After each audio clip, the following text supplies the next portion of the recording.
So basically, let's go through this questionnaire. First of all, you need to understand the concept of this. Here's what happens: a food is sent through with the nutritional value, and then afterwards, every single bag that is packed for that food. So this is for the Stop Hunger Now. So every single bag that's packed for that food is held within here. Now, if we go down to the food diagram, this is where it went a bit pear-shaped. Is here we have an array of the bags in the food. So each food, like oats, would have multiple different bag weights, in other words, bags that were in there. And inside there you would have an integer to keep track of that. Now, the issue is I made this parameterized constructor incorrect because I gave this wrong. I gave nuts as a string and I didn't put the bags as a string because the idea was I wanted you to separate it here. So in other words, if we would just receive a list like 100, 200, 150 as a string, and it would separate it at this level into the various different foods. And quite frankly, if you were designing this program, you could choose at which level this got separated into an array of weight for the bags. So we're going to do this. So the first, okay, so we're just going to create the class. This is the easy part. Damn it. Okay, so for the array, you just put the square brackets. Also, because it's got the negative sign, don't forget to actually make it private. Defaultly, it's protected, which is not private, but it's close. That's not how you spell private. Cool, thank you for reminding me. So remember, with an array, you put square brackets after the data type, or it actually can go after the name of the array, and we're going to call this bags, and then you'll need to initialize the size of it. Now, some people like doing it inside the... I'm actually going to stick to that because I think it is a better practice anyway, just to initialize the size elsewhere. So you'll declare your array, and then you'd also declare your the size of your array, which would be num bags, which will just keep track of how large it is at this time. Okay, so now we're just going to code the constructor, the default constructor, and the parameterized constructor. It only asks for the add bag class. So public for an add to an array. So add to an array would always just be add bag int weight. So this is just receiving the weight of the bag to add. And all you would do is you would go bags position num bags is equal to weight semicolon, and then you'll just go num bags plus plus. Do you guys follow that? So all you're doing is you're incrementing the number of bags. So it will start at position 0, add whatever weights received to position 0, and then increment to 1. So we created a method to add to bags. So now when we actually do need to add a bag, we just use this method. It's quite an important method. And the next thing it asks us to do is to retrieve the constructor. Now this is where it does become a little bit tricky, and perhaps so name and nut comes through. But now, other than name and nut, I asked you guys, and this is where I made a mistake, is I actually wanted you to create a string called bags. Now string bags, I anticipate that the values 100, 100, 150, 200, etc. would just be sent through here. And at this level, I would then separate it out into its individual bags. Now, when I was looking at you guys coding, one of the biggest mistakes you guys were making, you were then starting to try to read from a file. But we're not reading from a file here. Here we're using a scanner to do a string, to separate a string. So a scanner doesn't only work with separating a file. A file is like it receives it when you go new file, file F is equal to new file. You're creating the file, so the file exists, and then you can scan through that file. But you can also scan through a string. So in this case, I'm just going to go scanner sc bags. So we're scanning the bags. It should be a capital B here. Is equal to new scan, and you'll notice that the scanner class is overloaded. So you'll see there that the constructor has different parameters I can send through to it. Remember, the word overloaded means the same method, just with different path names or different parameter names. So in this case, we want to use a string as a source. So we're not reading through a file, we're not scanning through an input stream. So for example, an input stream could be a keyboard input, it could be I'm not actually sure if a scanner would work with a directly with the network input stream. I'd have to look into that. But in this case, we're using the string, and we're going to be sorting through the bags. So our parameter bags, we are going to be working through. Now in this case, defaultly, enter and tabs are delimiters. Do you guys remember what's meant by the word delimiter? It means what separates one field from the other. Now, if we're sending 100 enter, 100 enter, 150 enter, 200, we don't need to specify the delimiter because enter is already default delimiter. So we don't need to. But we can say while scbags.next.hasNext to show is there more to this record. Now, as stands, this is a never-ending loop because hasNext doesn't actually move the cursor. So basically, it's the same as if this is my string here that I'm opening. If this notepad represents my string, it's the same if I had 150, 100, 200. The word hasNext doesn't move the cursor. It just says, is there a next item? And if there is, it'll just sit there and look at nothing. It'll just go, okay, there is a next item, there is a next item, a never-ending loop.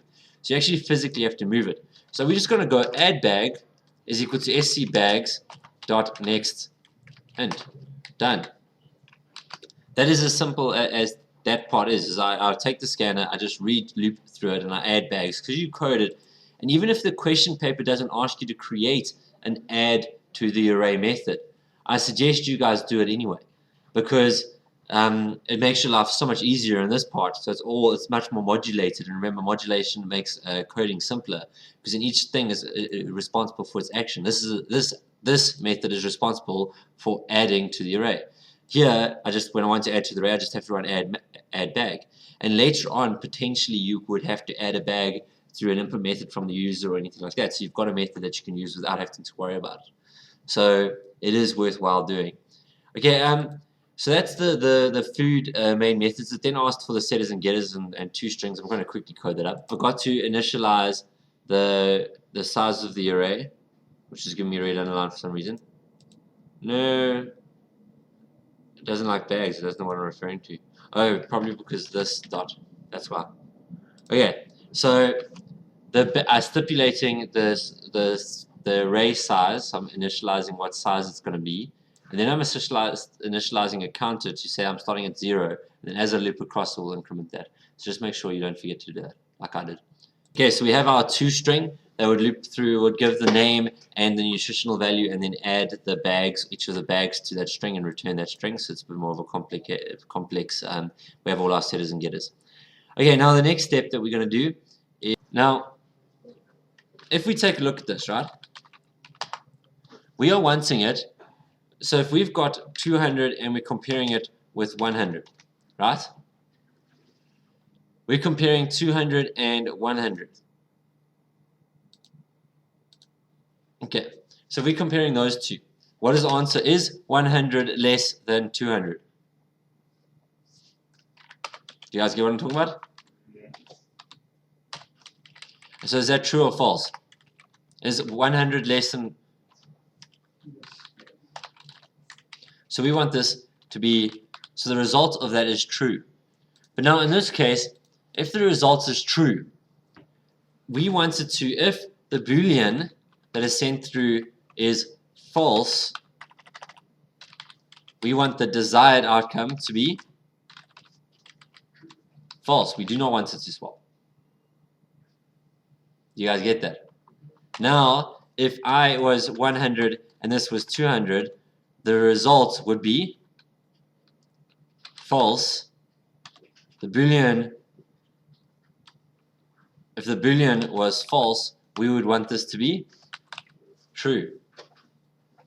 Let's go further. Let's come up with another example. If it's let's do it the other way around. So let's do 200, 100, which again is equal to true. And if this was true, we would want the outcome to be true. Right? You guys following me? Yeah. Now, if this was 100, this was 200. Now, I'm just for the sake of doing this more properly. Oh, hello. Oh, that's not more properly.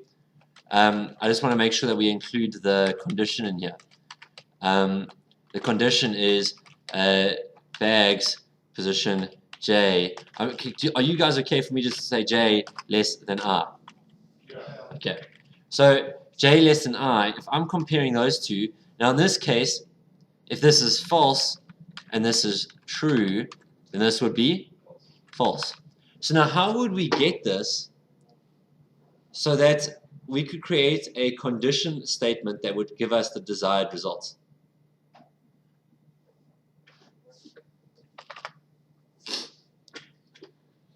This is pretty much if we take a look at this, false and false is true, right? True and false is false. False and true is false. True and true is true. So it's an exclusive and. It's either both have to be negative, both have to be positive. Do you think that will always work? They would both have to be true or they would both have to be false.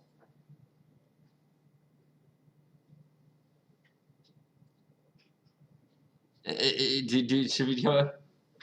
No, you disagree? Let's carry on, sir. Because kind of understanding. There's only two states here. These are the only possibilities that there are here. The only possibilities, if we drew up a well, the thing is, I'm not doing this because I understand it. I'm doing this because I'm trying to figure it out. I'm using you guys as well to figure it out with me. I'll figure it out eventually. I just can't remember. So if you think about it, right? If we have two Boolean values, we have the Boolean value of the actual comparison, right? And we have the other Boolean value of the actual type. Now the only possibilities are false, false, true, true. In this case, so false, true, false, true. So these are the only possibilities in this situation. And the outcome that we want is, here we want true, here we want false, here we want true, here we want false. So how would we draw up the Boolean logic to determine this? So if we did this, if we call this A and we call this B, we could write this statement out as we could say not B and not B. Here we could write out not A, sorry, that should be not A, and not B, or A and B, so not A and B, that's false, so this should be a not true clause. Oof, I'm failing this. So it's only the case if both of them are true or both of them are false. Do you guys get that? So if I wanted to draw this out, I'm sure there's a way to simplify it, but right now my brain is having I don't know, it's just not working. But in this case, we want this to be true and this to be true. So only if they're both true or both false do we want it to be true. On this side, it's here, it's false, true is false and false is true. So this was wrong, bad me. False and false is true, and true is true. This is false. Do you guys get that?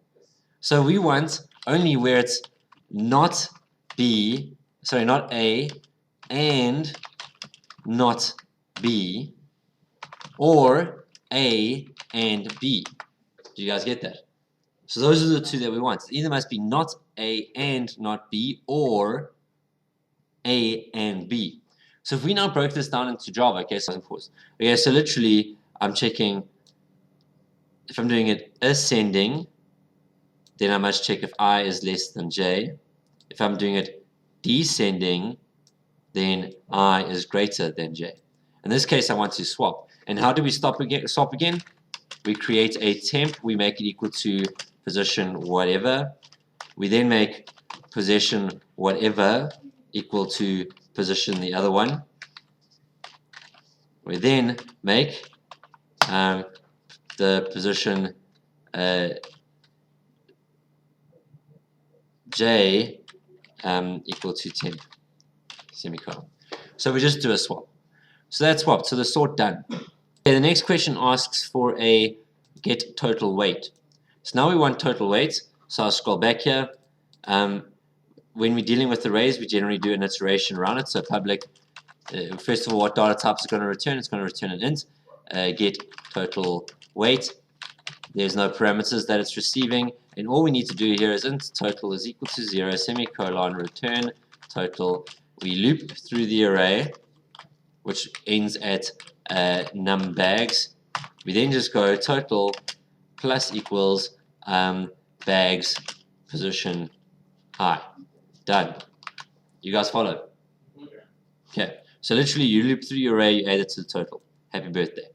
Average weight is even easier because now public int get average weight.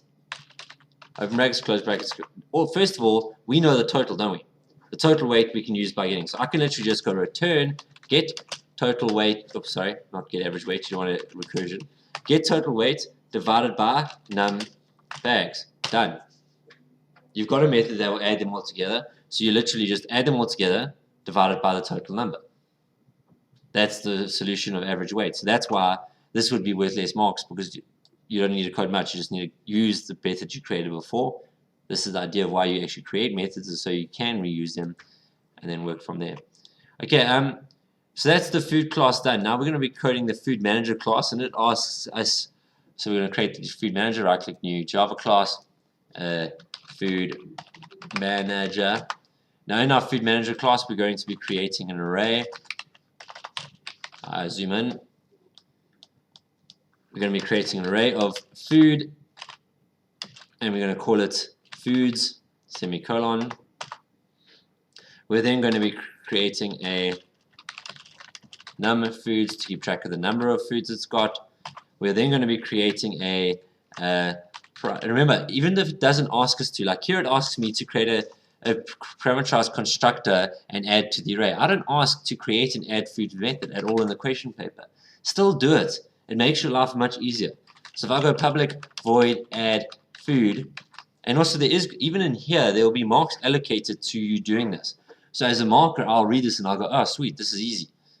You've sort of told me what to do. So here it's going to receive a string of name, comma, an int of nutrition, and a string of bags. Open curly brackets. I'm then going to go and receive through here. I'm going to receive int. I'm going to go foods, position num foods. That's not num foods. Is equal to new food, and I'm going to send through those parameters num foods plus plus. Cool. So I created my add method. The next step that we're going to do is we're going to create a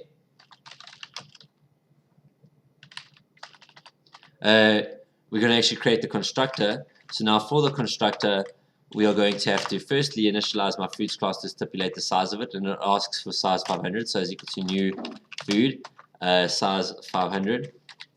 We are then going to receive through, we're going to initialize num foods to be 0.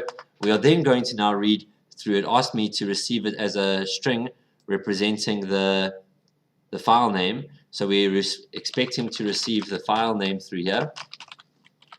And then we are going to literally go and say file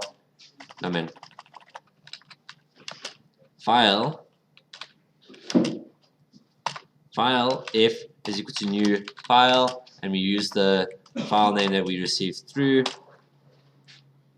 We are then going to loop through that. So while we're going to create a scanner for that. So we're going to scanner scf is equal to new. Damn it. Then I'm going to pause this video while doing this. Otherwise, the video is going to be. If we look at this text file, you'll notice that it shows me the food. It then goes bag, bag, bag, bag, bag, bag, food, bag, bag, bag, bag, bag, food, bag, bag, bag, bag, bag. So now, when we hear this, has got to do with the food, and we're going to continue bag, bag, bag, bag, bag, bag, bag, bag, food. And only when we get to another food do we want to actually create this instance. So now we've got to solve out how we're going to do this. So inside here, I'm reading line by line. Now, if the line, so in this case, if record dot contains a hash. So now, if it contains a hash, we know that it is then a food. Do you get this? Yeah. Because if we look at this, if it contains a hash, it's a food. If it doesn't contain a hash, it's a bag. So if it contains a hash, we know it's a food. So we know that we're then going to have to go scanner, because now we need to separate the food from the nutritional value. Sc record is equal to new scanner. So now we're separating it. Scanner, and here we're going to send through the string record, and we're going to say dot use delimiter. I'm going to use delimiter hash. Okay, you guys can do this in multiple lines. I just choose to use it in one line. Now, the first thing that it's going to receive through is the string name. Now, potentially we're not going to initialize it here, so I'm going to not do that here. I'm going to initialize that variable out here because I might need to use it later. So string name is equal to blank because we might need to use it later. Int nutrition is equal to 0. Now, when I get to a food, I'm going to make the name equal to scr.next, and I'm going to make the nutritional then equal to scr.nextInt. Done. And else we know it's a bag. So if it does contain a hash, I need to get the name and the nutrition. If it doesn't contain the bag, I need to then get the bags value. So if it doesn't, then I'm going to go bags plus equals record plus \n. So literally, I'm just making bags contain the loop of bags. I think this exercise is quite complicated because it's dealing with quite a complex text file. And at a matric level, you might be asked to handle a complex text file, but potentially I'm giving you a complex text file a bit too early. Now, in this case, I've now got it so that this text file, if I go through here, but now I'm not adding to the array. Now, when I read this in, I shouldn't add it to the array. Only when I read the second one in, only when I find bacon, should I add oats. So only once I've actually read some data into my array would I add it. So what I'm going to do is here, if it contains a hash. Now if I'm at oats, it means that name and nutrition and bags haven't been initialized other than being blank. So I can say if, open brackets, nutritional value hasn't been initialized yet, so is not equal to 0. In other words, it has been initialized, so nutritional value has got a value to it, if that makes any sense. Or if you want, because potentially a food item might have a nutritional value of 0, so if you want, I might say if name dot equals, ignore k, is equals to nothing, not.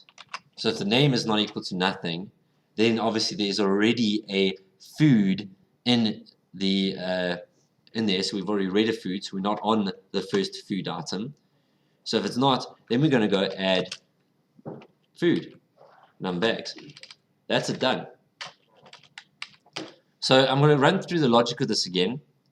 In the text file, I need to get the name and the nutritional value. But I need to loop through all these other results before I add the name and nutritional value and add this to the bags. So bags is going to be receiving all of this, and oats is going to be through here.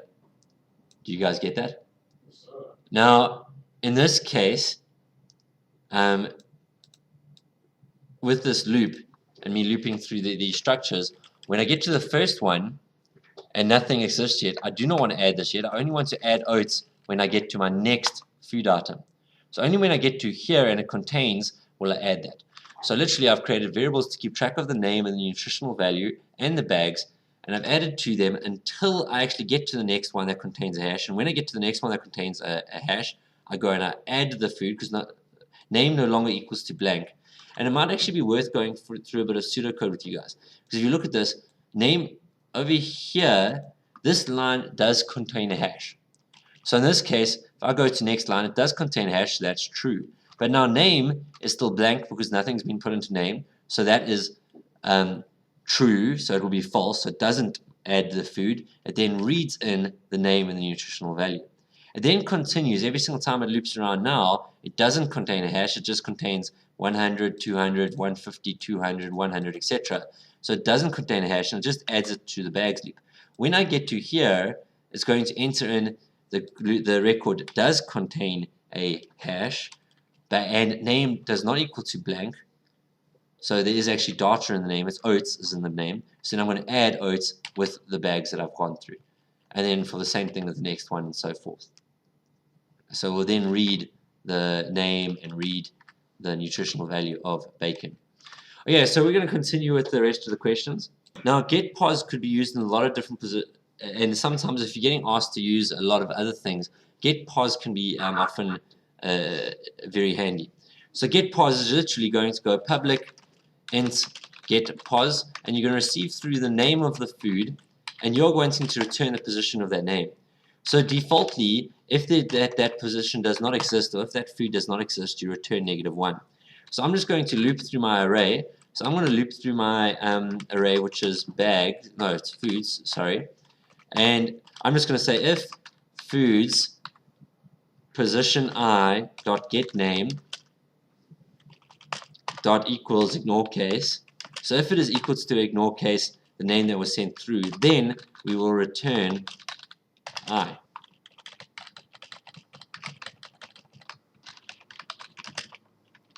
Okay, so literally all that's happening is I'm looping through my array. If foods at position I dot get name is equal to what the name that has been sent through, return that position. So that's all this method is. You loop through the array, you check if the name of that food is the same as the name that was sent through, and then return that position. It then says return a method called get total weight that will return the total weight of foods. So if I go in here and I go public int get total, that's not how you spell it, total weight, and I'm then going to go and I'm going to say return the total weight of foods. So on this, int total is equal to 0 semicolon. I loop through. So the exact same thing as we did in our other class. Oh, hello. What the hell did I do there? For tab. Exact same thing as we did for our bags. But now what we're going to do is we're going to say total plus equals foods. So this is where it gets slightly different. Now we're going to say foods position I dot get total weight. Now realize I would never directly ask this in an exam because you can't make a method completely so comparative to another method. And then we'll just return total. So now, like if you got the other method wrong, this method would be completely wrong as well. Return total, semicolon. Now, I then ask you to overload it and receive a name of a food, and it will only return the total weight of that food. So now if I go public int get total weight, and now I'm going to receive through a string name, and then I'm going to return the total weight of that food. This is actually very easy. I could actually literally just directly return foods at position get pos name dot get total weight. Done. That's all that question required. And I know perhaps it might look a bit tricky, but if I show you the whole method, return foods, you get the position of where that food is, and get total weight. So you get pos enables you to get the position of wherever that food is, and I get that position, I just get the total weight. It's as simple as that. So that's why that question wouldn't be worth much. Somehow my NetBeans just decided to disappear. It's on the third screen, but I don't even have a third screen. Could you check it's going up to the top right hand side here somewhere? Oh, there we go. Managed to grab it. Okay, anyway, that's confusing. Now, okay, so return this. You guys following so far? Now it says create a method called sort, which will sort the foods in descending order by overall nutrition, which is total weight times nutrition. This method should sort all bags and food in descending order. Okay, so now we're asking for a sort again, but now the only difference is the if statement. So I'm just going to get the value of the total nutrition. So I'm saying foods position I dot get nutrition times food position I dot get total weight, and that is the total nutrition of that food. So literally I'm saying total food nutrition is equal to foods times foods total weight. And now if I'm going to do this, what's my next step? I'm just going to go if tot nut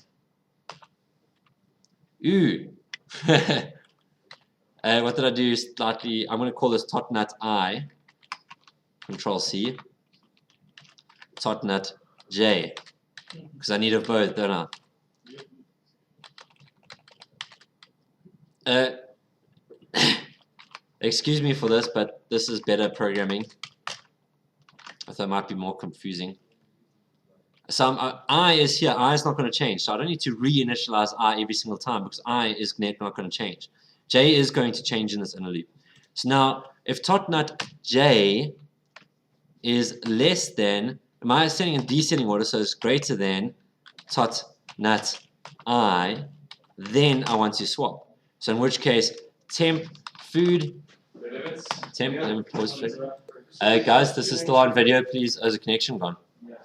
That's good. Everyone wants. Oh, my video then went. Someone else to switch to server or something. It was when you walked in, Mr. Vanderfeld. You have that aura. Let's see. F5?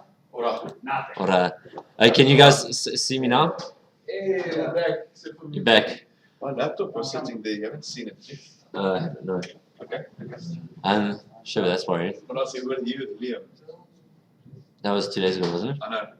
Oh. I didn't know it yesterday. No worries. Yeah, sorry. You see it sitting around. Okay.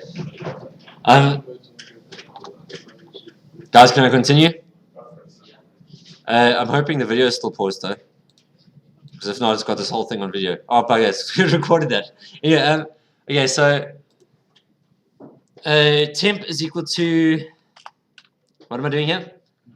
Is equal to, no idea, that's worrying. Foods position I, semicolon. So I'm just doing the swap now. So foods position I is equal to then foods position J. You guys know this, I'm not going to do this in the video. Voila, done. You guys get that? Yep. Okay, so now foods position I, foods position J, we swap it across. Sort is done. The next question states, create a user interface to test all methods. Happy birthday. Now your choice in your guys' program, you can choose what method you want to create for this. I'm going to create it as a GUI just because you guys need to start learning GUI. GUI. Damn it, I can't spell stupid capital letters. Okay. And in my GUI, I'm going to create a couple of things. I'm going to make this the layout of this to be border layout. I'm going to put a panel on the north, I'm then going to put a text area in the text area in the center.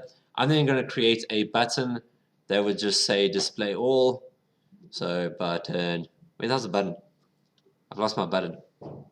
Radio button, toggle button. I just want a button. Okay, let me quickly design the GUI without video. Okay. So when I click display all, I want to display all. When I click sort, I want to do this. So what I generally tend to do is I just create methods. I'll go public void sort. Okay, now so sort, open brackets, close brackets, curly brackets. I want a display all, public void display all. I want a public void get total. I want a public void get total by name. Okay, so those are what I want to do. So the first thing I would suggest you always do is, so after you've coded the various different methods that are on there, the thing that I always forget to do is actually associate the action of the buttons to that. So for this is display all. So we'll go there. We would then want to associate this button, the sort, with the sort. So you just associate each button with the various. This is suggested. I mean, this is just a matter of, it's not compulsory, but I don't see why you wouldn't display all to begin with. So now let's start off by coding. Now remember, action elements you need to refer to directly in code you should name. So I'm going to call this txt display so that I can easily refer to it in my code. So now in this case for my here, the first thing we need to do is we actually need to create an instance of our food manager.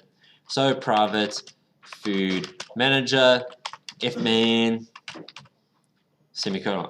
We're then going to, in our constructor, initialize our fman. So fman is equal to new food manager. Now it asked me to send through the file name. So in this case, the file name is called, do we know? Bags.txt. So it's bags.txt. Now, another thing that's an important thing and there is an exception, so we have to handle the exception. So I'm going to surround the block with the try catch. I'll then print an error to the programmer, error in constructor, full colon space, plus EX, and I'll print an error to the user. Now, one of the things that I am a little bit that I would suggest you always do, it isn't compulsory, well, you don't have to do it at this stage, but an important thing is I don't have the text file inside my project folder, do I? So would it work? So let me just check if it's not urgent. So I suggest that you do is quite early on, make sure you copy the text file across to it. Now you could also directly point to the full-on file path, but then realize when you submit it or change locations, you would point to location. Often later on, if you do actually create a program, it will often be a network location, or if it is a file, it would be within a user, whatever. So I just located it inside it directly. Oh, hello, don't open that. So the next thing we're going to do, so you guys get that this is going to work, right? Yeah. Now, for our display all we'll do is we'll go txt display dot set text to be fman dot. Did I create toString? I don't know if we actually asked for a toString. It didn't. I had to add it in actually. Yeah. Okay, so I should have created a toString here. My bad. Public. I won't quote this in the video. Yeah. So. Okay, so for the sort method, it is suggested after you sort it, you run your display all, because otherwise you're not going to see that it's sorted. So even though it has sorted, you aren't updating the display. So it's always suggested you do that. Okay, now for the total weight by name, the first thing you have to do is you have to actually receive the name of it from. So that will be from this element here. Is you'd receive the name from that one, and then you would work from there. So I'm just going to create it as a temporary variable. Is equal to txt name dot get text. And then I'd literally do the same thing as up here. The only difference being is I'll then say get weight, and I'll send through the parameter name. So you'll see that solid. So get total weight here, you use the exact same method, just overloaded because it's now receiving through different parameters, and that sends it through. Let's test if this works.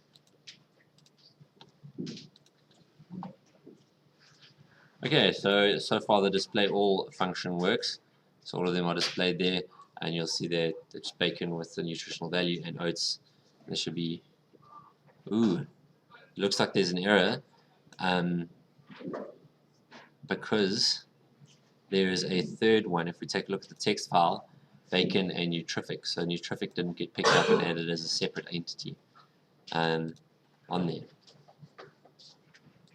Okay, the mistake that was made was that I didn't add the last food. What happened was when it gets to here, it exits this loop because there's no more entries in the file. So what I needed to do is I needed to add foods again at the end of this, because now there was no item that contained a hash to add it. So I've got to add the last one. So at the end of this loop, we will literally add one more record, and that will be the last record that was there. So let's check if that has solved the issue. Play, maximize it. Okay, so here we have a nutrific, bacon and oats. So they're all there. So now if I now check my sort, so now then a nutrific has at the top. Of course, so sort works. Get total weight, and now let's sort for oats. Make sure I spell it correctly, otherwise I'm not going to test it properly. Cool, so all our methods work. Out.